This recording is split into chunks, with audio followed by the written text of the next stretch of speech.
Ils avaient été arrêtés en 2013 alors qu'ils s'apprêtaient à décoller de Punta Cana à bord d'un Falcon où se trouvaient 700 kilos de cocaïne.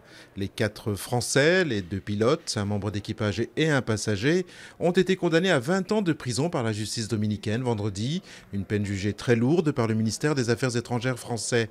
Les avocats ont décidé de faire appel de la décision.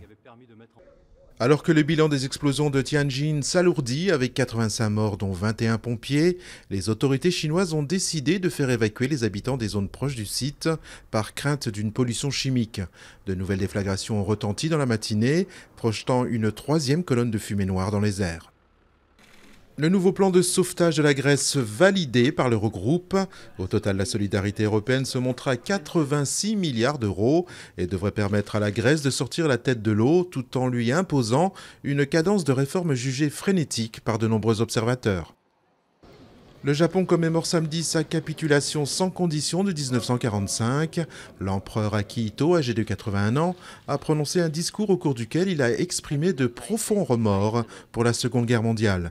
Les cérémonies se sont déroulées sous les critiques de Pékin et Séoul, qui attendaient des excuses pour les actes passés.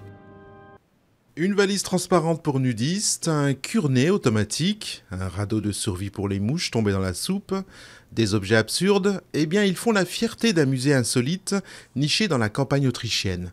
Le Nonseum fait la part belle à des objets loufoques, comme ces assiettes avec bouchons déviés pour se débarrasser discrètement d'un plat peu ragoûtant. Le Nonseum veut faire rire, mais fait aussi passer subtilement une critique de la société de consommation.